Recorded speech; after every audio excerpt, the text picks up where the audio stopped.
Estamos em Faro, Algarve. No século XVI, Faro tinha cerca de 2.000 habitantes e 500 escravos, negros subsaarianos. O envolvimento de Portugal e dos portugueses na escravatura é uma das páginas mais trágicas da nossa história.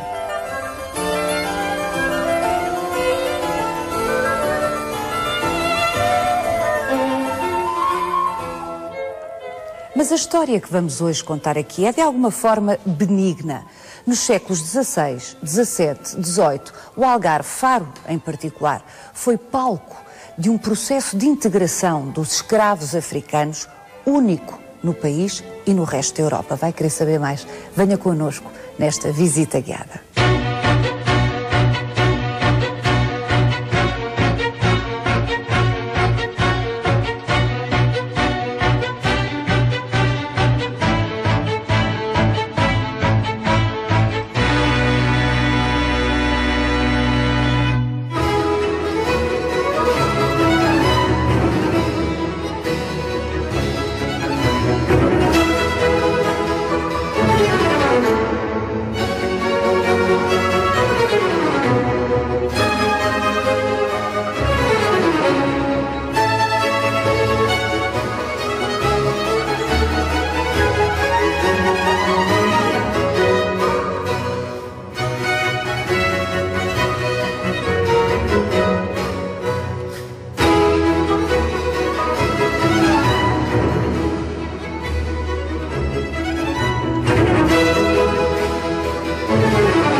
Francisco, aqui estamos à entrada da linda Sé de Faro. Já vamos falar desta igreja e da sua história, mas esta nossa conversa exige uma introdução de esclarecimento. Se nós fôssemos falar da história da escravatura em Portugal, mais propriamente do envolvimento de Portugal com o mercado de escravos, provavelmente deveríamos estar em Lagos. É verdade. Onde ainda existe um edifício que se supõe ter sido o local onde se fazia o mercado dos escravos. Mas, de facto, não é essa a história que nós vamos hoje aqui contar. Vamos seguir-lhe as pisadas, assim, Francisco Lameira, para contar que história, exatamente? Uma história muito interessante, em que, mais do que o mercantejar os escravos, vamos nos aperceber de como a população algarvia teve capacidade de aceitar e de miscigenar com toda esta gente. E muitos de nós, incluindo eu, já somos o resultado dessa miscigenação. Mas a um nível completamente, essa miscigenação é um nível muito mais fundo e tem uma escala, tem uma dimensão que nós não suporíamos. No século XVI havia 2.000 habitantes em Faro. 2.000 e tal habitantes, e para essa população de farenses, assim se pode dizer, tínhamos 500 escravos, o que dava uma percentagem à volta de 20%, o que é muito relativamente a outras regiões do país, onde a percentagem poderia andar entre os 2, os 12, os 16 ou os 18%. Portanto, aqui em Faro temos indícios de uma percentagem um pouco maior do que no resto do país. E esses escravos negros eram da África, do norte da África ou da África subsaariana? Era subsaariana. Portanto, negros. Negros. Também havia uma comunidade mourisca, mas essa será para outra ocasião. Para outras conversas. Exatamente. Muito bem. Temos uma surpresa, ou o início de uma série de surpresas que o Francisco nos vai apresentar aqui dentro da sede de Faro, mas antes de cruzarmos este magnífico pórtico, convém muito brevemente recordar a história deste edifício. Sim, e rapidamente, este edifício só foi sé a partir de 1577. Isto é, Após a reconquista cristã neste local, vai-se fixar uma igreja matriz, a igreja que, no fundo, dava corpo ao Conselho. O Conselho de Faro tinha aqui a sua igreja-mãe. Não sei se tem presente que, no século XVI, devido aos descobrimentos e à expansão marítima, era necessário que a sede do bispado não tivesse em Silves, porque Silves fica no interior. Era necessário navegar o rio Arade, que estava com problemas graves de assoreamento e, por outro lado, os mosquitos provocavam epidemias. Ora, era necessário fazer com que a sede do bispado ficasse no litoral e três localidades disputavam: Lagos, Faro e Tavira. Lagos tinha um inconveniente que ficava muito a Barlavento. Tavira tinha outro inconveniente, ficava noutra ponta, a Sotavento. Faro tinha o grande conveniente de ter aqui uma proteção que era a Ria Formosa. A Ria Formosa era de uma riqueza muito grande, mas impedia a entrada da pirataria. Era uma muralha natural. Exatamente, era uma muralha natural. E então quando se escolhe Faro vai ser elevada de vila a cidade para poder acolher o bispo que vinha de Silves. Portanto, Silves deixa de ser a sede do bispado e passa a ser esta igreja que pertencia à Ordem Militar de Santiago. É aí que este templo passa a ter a categoria de Sé. Exatamente, passa a ser a categoria de Sé. Mas, em 1596, está a ver, pouco tempo depois, estávamos sob domínio espanhol e os ingleses, que saqueavam uma série de cidades aqui e de localidades aqui no Mediterrâneo, depois de virem de Cádiz, vieram aqui e queimaram e incendiaram a cidade de Faro. E, nessa altura, a igreja foi queimada, foi destruída. Daí que os arcos e a estrutura principal já é do princípio do século XVII e, portanto, os vestígios góticos sobrevivem, nomeadamente neste portal e em duas capelas laterais. Muito bem, sendo que, evidentemente, o retábulo, o da Capela Mor, da Capela Mor, tem obviamente, lá a data 1640, portanto já posterior a esta grande campanha. Já é posterior, portanto isto foram várias campanhas ou várias obras sucessivas, não é verdade? Sim, para que se compreenda que não corresponde tudo exatamente à mesma época. Portanto, feita a introdução a esta lindíssima Sé, à Sé de Faro, talvez convenha então começarmos a seguir intensamente a pista da nossa história, que são figuras de negros no contexto das narrativas católicas, e isso é muito raro ou muito pouco frequente. Vamos ver.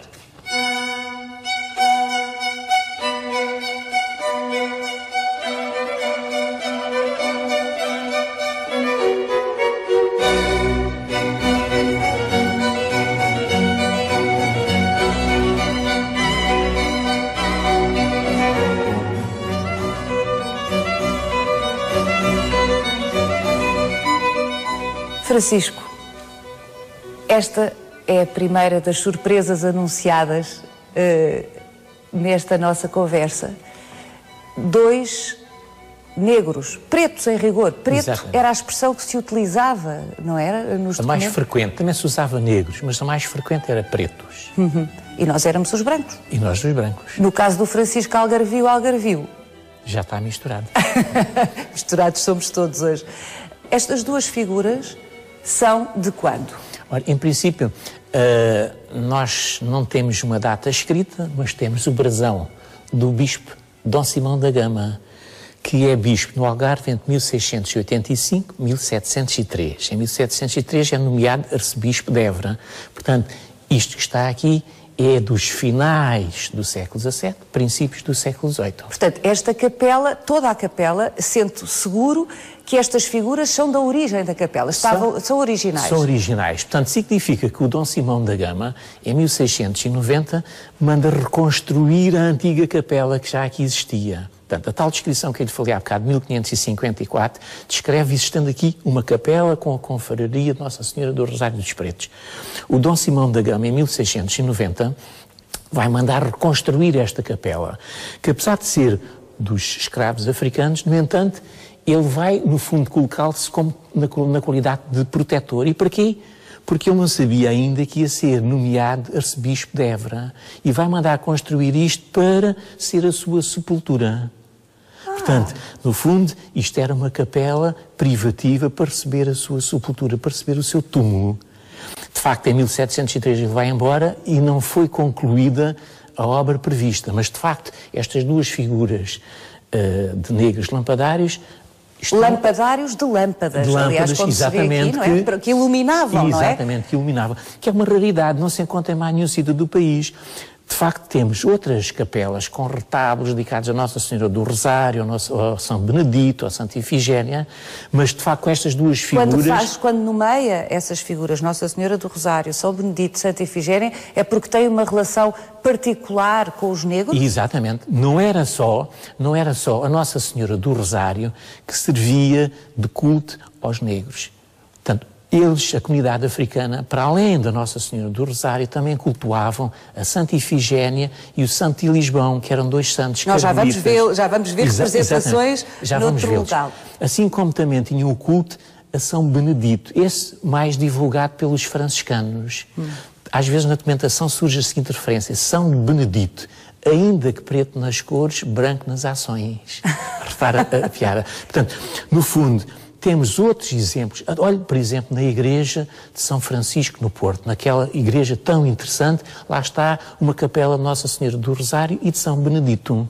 Agora, de facto, estas duas figuras são extraordinárias porque não se encontra em mais sítio nenhum do país. É uma referência explícita que, no fundo, isto era uma capela da população africana, com o patrocínio, de facto, do bispo. No fundo, repare, isto era uma obra de arte total, significa que a totalidade do espaço estava decorado. Lá em cima foi pintado de branco e com aquela cor, mas houve pintura de grotesco. Portanto, isto era uma obra de arte total. E foi aqui gasto muito dinheiro, 15 mil cruzados.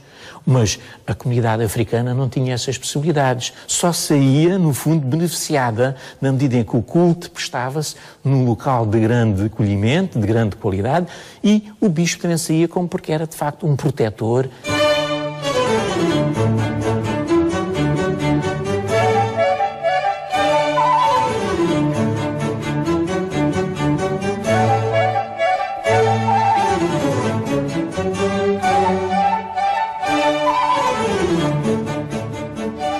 No início do século XVI, 2.000 habitantes, 2.000 e tal habitantes em Faro e 500 escravos negros da África subsaariana. O que é que aconteceu a estas 500 pessoas?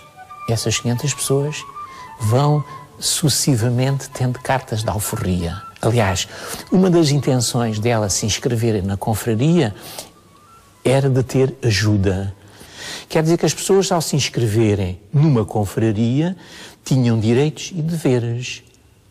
E dentro desses direitos, um deles é, de facto, em caso de dificuldade, a confraria ajudava-os. Tinham uma proteção especial por parte dos outros confrades? Exato, tinham uma proteção social e tinham uma integração religiosa que era muitíssimo importante.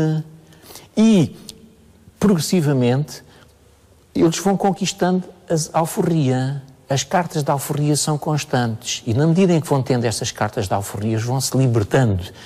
E é preciso também dizer que esta confraria não era exclusiva de pretos. Em alguns casos, em alguns sítios do país, nós temos dois ramos: a confraria de Nossa Senhora do Rosário dos pretos, a confraria de Nossa Senhora do Rosário dos brancos. Mas neste caso aqui, ela é mista, quer dizer que também podiam estar aqui devotos da Nossa Senhora do Rosário sem serem pretos, sem serem africanos, podiam ser também... E que provavelmente intercediam pelos escravos. E logicamente, como um dos objetivos era angariar fundos para que os irmãos conquistassem a carta da alforria. Portanto, compravam a liberdade... Compravam a liberdade dos seus irmãos, dos seus confrades. Negros. Mas que história extraordinária. E de facto, no fundo, toda essa gente foi sendo sucessivamente assimilada. E daí que as pessoas de Faro, uma parte do seu sangue, de certeza absoluta, que resultou dessa miscigenação. E dessa comunidade em particular, que está contabilizada no século XVI exatamente, num como ano específico, 500. Exatamente, 1554. 500 indivíduos 500 africanos que estão aqui. Ora, retomando, o Dom Simão da Gama, no fundo, vai... O bispo? O bispo vai se tornar o protetor. É uma das figuras muito interessantes, é a figura do protetor. A confraria tem um juiz, que é eleito todos os anos, tem mordomos, tem um escrivão, tem um tesoureiro, mas às vezes pode ter um protetor, que é uma alta individualidade que assume um papel de mecenas. Ora, isto que está aqui é uma obra muitíssimo interessante, porque é uma obra de arte total. Quem pagou isto, no fundo, foi o Dom Simão da Gama.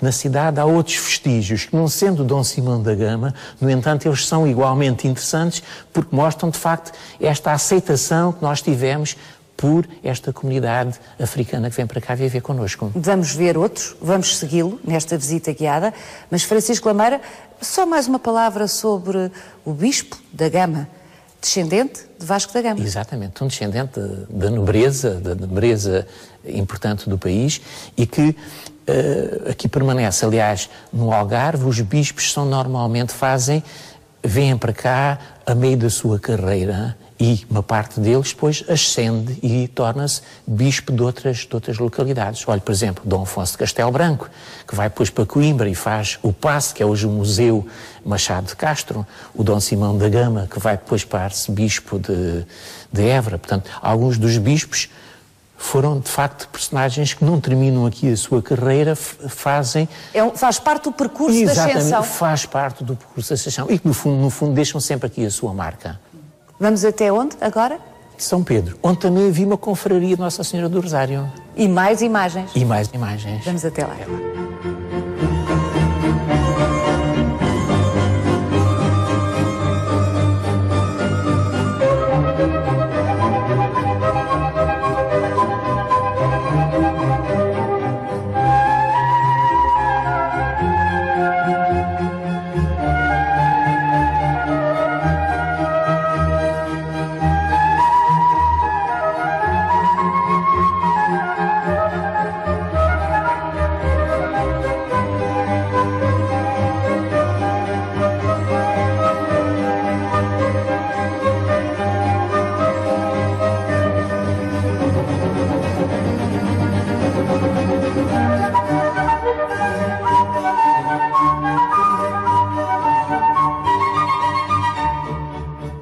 Esta pintura fala-nos de tudo aquilo que nos tem estado a dizer, do processo de miscigenação que se deu aqui muito particularmente no Algarve, em Faro, onde estamos. Nossa Senhora do Rosário a ser adorada por negros. Exatamente. Um africano a desempenhar o papel fundamental. Repare depois duas crianças pequeninas já vestidas perfeitamente à moda europeia. E depois temos um conjunto de mulheres, uma delas tem uma criança ao colo e todas elas, no fundo, estão a prestar devoção à Nossa Senhora do Rosário. Lembra-se, há bocado nós falávamos que, ao se pertencer a esta confraria, eles tinham a obrigação de rezar uma vez por semana o Rosário.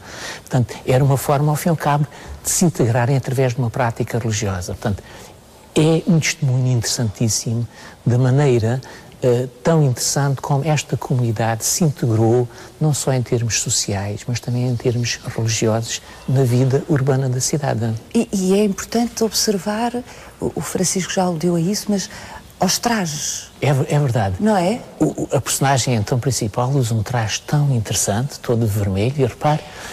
rico. A riqueza, sobretudo, das mangas, e da roupa das crianças? E mesmo a roupa das crianças, incluindo uma delas com um chapéu. Exatamente. O que dá conta de que provavelmente já é um homem livre. Exatamente, já é um homem livre, de certeza absoluta. É um liberto já. E falando em miscigenação, tem uma argola. O que é muito engraçado, ou seja, conserva traços culturais da sua cultura de origem, mas já completamente assimilado na maneira como se veste. Claro, incluindo calçados. Exatamente. Repare que ainda não há muito tempo as pessoas, uma parte delas não se calçavam, só as pessoas da cidade é que se calçavam. Portanto, o facto de estarem calçadas no século XVIII demonstra... E este século XVIII é princípio, final? Não, é já da segunda metade do século XVIII, é sobretudo visível pelo planejamento que envolve a Nossa Senhora já tem um dinamismo. Portanto, é uma coisa... Não sabemos quem é o autor. Não, é de autor desconhecido. Mas também ele pertencia, portanto, a uma confraria existente na Igreja de São Pedro. Portanto, está a ver? Onde estamos. Onde estamos, exato. Estão a ver?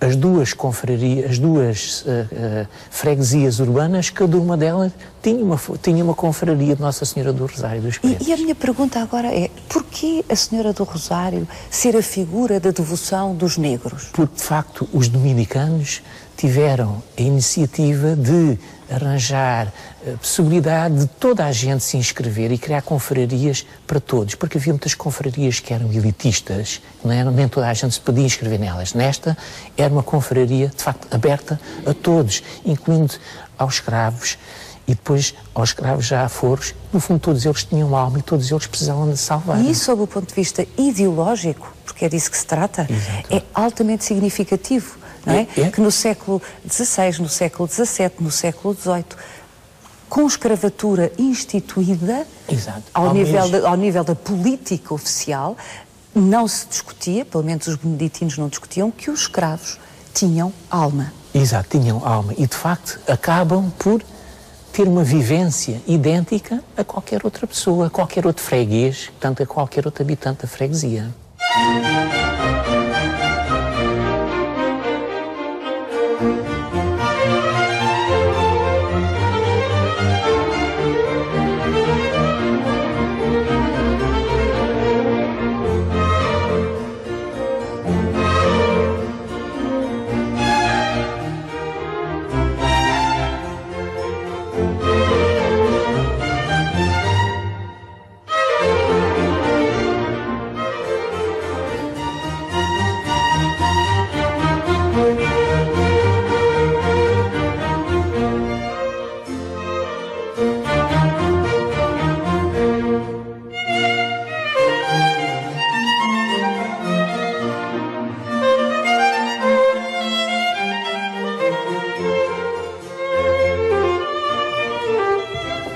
Até na igreja da Ordem Terceira do Carmo, uma das mais ricas, seguramente uma das mais sumptuosas, se não a mais sumptuosa igreja de Faro, talvez seja a mais sumptuosa igreja de Faro, magnífica, até aqui, no século XVIII, se representaram dois santos negros.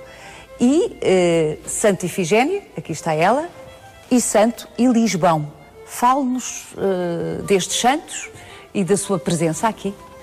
Se, de facto, já vimos e já estivemos na confraria de Nossa Senhora do Rosário dos Pretos na sede de Faro, também é possível encontrar referências explícitas à religiosidade dos escravos africanos, quer na Ordem Terceira de São Francisco, através do São Benedito, ou então na Ordem Terceira do Carmo, através da Santa Ifigénia de Santo Elisbão. Quem são estes dois santos? Eles, aliás, têm dois templos na mão. São fundadores da Ordem Carmelita na Etiópia. Portanto, no fundo, eles são etíopes, mas que tiveram grande aceitação no Algarve e um pouco por todas as igrejas algarvias associadas ao culto carmelita, surgem-nos, de facto, a Santa Ifigénia e o Santo Elisbão. Portanto, era uma forma atraente de cativar os escravos africanos à religiosidade carmelita. Francisco, no século XVIII já se assinava, já havia a ideia de autor, as peças já tinham autoria, mas então em contextos religiosos era preciso ser de facto um mestre muito reconhecido para ter direito a uma assinatura. Presumo que estas duas figuras não têm, enfim, autoria conhecida. Não, a autoria normalmente para a escultura não é muito frequente, apesar de nós aqui no Algarve praticamente tudo o que nós estamos aqui a ver é feito por artistas e concebido por artistas algarvios, exceptuando o azulejo que vem de Lisboa. O resto, normalmente, é tudo feito por artistas. E no Algarve, e particularmente em Faro, tivemos uma grande escola de entalhadores, imaginários, de escultores, e que, de facto, foram responsáveis por muitas destas peças, apesar de nós não sabermos exatamente o autor delas, mas seguramente que elas foram feitas. Isso não invalida, contudo, que, em alguns casos, algumas das imagens não pudessem ser importadas de Lisboa, mas isso acontece para o país inteiro. Exatamente, e em todos os países, não é? Em todos os países. Muita da estatuária, concretamente, circulava, era comprada, às vezes por catálogo. Exatamente. Às vezes por catálogo, que é uma ideia extraordinária, mas que já se passava. Facto, temos, assim. Mas aqui na Igreja do Carmo há um conjunto magnífico de imagens processionais de uma procissão muito famosa na época, que era a procissão do Triunfo, que foram feitas por um grande escultor que nós tivemos no Algarve, chamado Manuel Martins, que mesmo na época se chamava e era apelidado de escultor famoso. Não é ele que já faz isto, que ele já tinha morrido, mas são seguramente os sucessores da sua oficina. Discípulos, alunos. Sim, alunos e continuadores da sua oficina.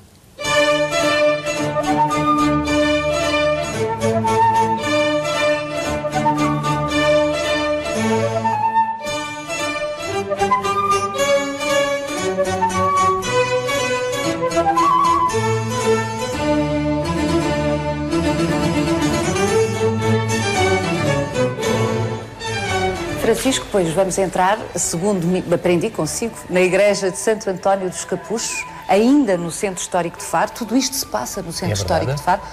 Segundo me explicou, um edifício do século XVII, o que estamos a ver é do século XVII, sendo que a surpresa, mais uma que aqui nos traz, está no altar-mor, que é uma intervenção já do XVIII. Século XVIII. É verdade. Vamos ver. Vamos ver.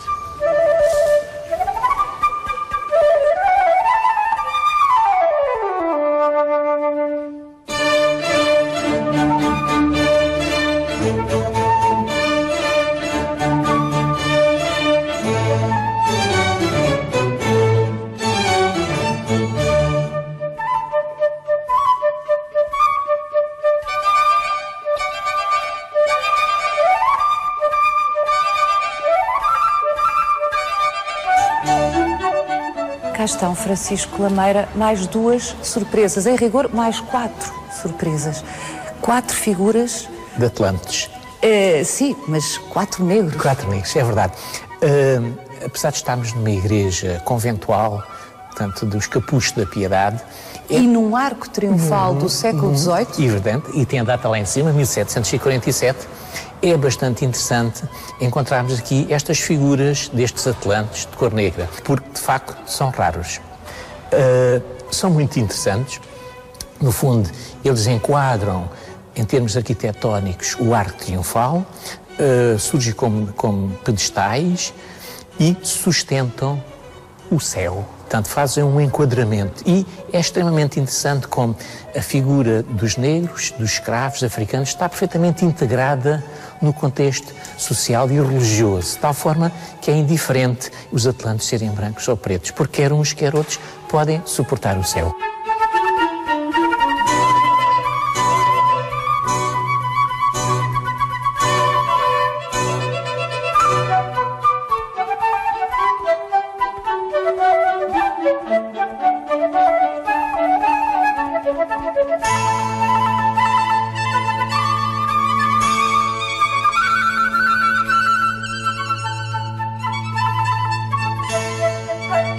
De resto, dá-se esta curiosidade, que já tínhamos verificado também nos pretos lampadários da Sé, que é a fisionomia não é africana. A fisionomia é de branco, não é? Portanto, a sensação que se tem é que se fazem os anjos, no caso, enfim, os atlantes, as figuras que fariam normalmente, simplesmente pintam-nas.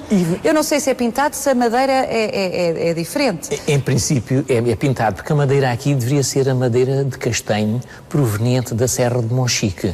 A Serra de Monchique, devido ao seu microclima, facilitava e possibilitava muita madeira de castanho. Claro, pois tinha esta policromia que lhe dava esta tonalidade. Mas o facto de ter sido pintado negro, estas 4 figuras, ainda por cima num lugar preponderante, porque estão a sustentar todas as outras. Exatamente. Não é? Dá conta de como era absolutamente fundamental, de alguma forma, representar uma população tão significativa. E evidente, e não é relevante o realismo fisiológico. Claro. O mais importante é a representação, é a figura do negro, ainda que eles, no fundo, sejam brancos, porque as feições do nariz, das faces, do cabelo, o próprio cabelo, exatamente, é europeu, mas no fundo eles são vistos na sua totalidade como se fossem africanos, porque não era previsto as pessoas virem aqui, verem por menor se o cabelo era ou não era um cabelo africano. Os monges, porque é disso que se trata, Sim, isto era uma ordem... É uma ordem, embora fosse possível, em algumas cerimónias, vir aqui ter acesso público, mas isto fundamentalmente era para a comunidade conventual que aqui existia. Mas, como digo, era possível também vir aqui, em determinados dias, assistir a população, vir aqui assistir a algumas cerimónias. Mesmo para um templo de uma comunidade conventual reservada, não sei se era de clausura ou não, mas não era de clausura, mas que se reservava, a maioria das vezes, o templo para as suas próprias orações, mesmo neste caso, houve a necessidade, em Faro, no Faro do século XVIII, de representar... É de facto uma sociedade plurirracial e que é bastante interessante. O que é mesmo interessante é que essa plurirracialidade tivesse necessidade de se exprimir iconograficamente em locais tão importantes como igrejas, não é? Necessidade e aceitação. Exatamente. Porque podia ser rejeitado e não era. Aliás, é sinal de uma pluralidade ideológica.